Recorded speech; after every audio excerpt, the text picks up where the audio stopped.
Hi നമസ്കാരം. അപ്പോൾ എനിക്ക് 2 പച്ചമാങ്ങയൊക്കെ കിട്ടിയിട്ടുണ്ട്. ഞാനത് ഒരു ഉപ്പ് മാങ്ങ ഉണ്ടാക്കാൻ പോകാം കേട്ടോ. ഇതേപോലെ ഇത്തിരി വലിയ കഷ്ണങ്ങളാക്കി എടുത്തിട്ടുണ്ട് മാങ്ങ.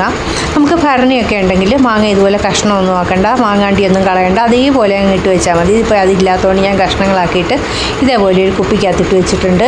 ഇനി അതിനകത്തോട്ട് ഞാൻ കാന്താരി ഉണ്ടായിരുന്നു. കാന്താരി ഉണ്ടെങ്കിൽ അത് തന്നെ ഇടണം കേട്ടോ. അതാണ് അതിൻ്റെ ഒരു രീതി. പിന്നെ കല്ലുപ്പിടണം, വെള്ളം ഒഴിക്കണം, കുറേ അടച്ചു വെച്ചാൽ മതി. ഇതാ മാങ്ങ റെഡി ആയിട്ടുണ്ട്.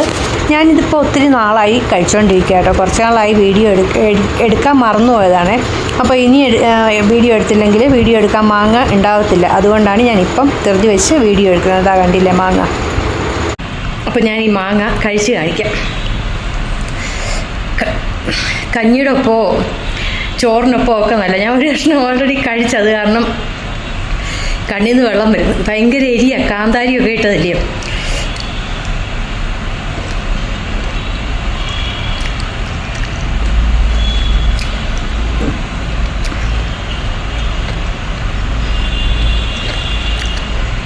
സൂപ്പറാണേ.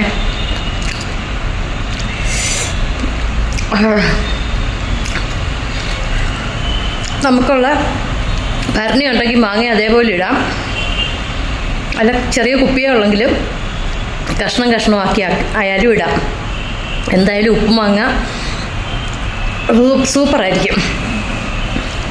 അപ്പോൾ മാങ്ങ കിട്ടുമ്പോൾ എല്ലാം ട്രൈ ചെയ്ത് നോക്കുക. ഭരണിക്കകത്ത് തന്നെ ഇടണമെന്നൊന്നുമില്ല. ഞാൻ ഇട്ട പോലെ കഷ്ണമാക്കി കുപ്പിക്കകത്ത് നമ്മുടെ ലഭ്യത അനുസരിച്ച് ഇട്ട് വെച്ചാൽ കുറച്ച് കഴിയുമ്പോൾ നമുക്ക് അടിപൊളി ഉപ്പ് മാങ്ങ കഴിക്കാം. കണ്ടില്ലേ കാന്താരി, ഉപ്പിട്ട കാന്താരി, ഉപ്പിലിട്ട കാന്താരി.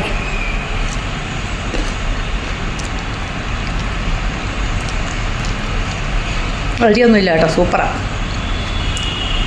ചോറിൻ്റെ ഒപ്പമൊക്കെ ആണെങ്കിൽ പിന്നെ വേറെ കറിയൊന്നും വേണ്ട, അത്രയ്ക്കും ബെസ്റ്റാണ്.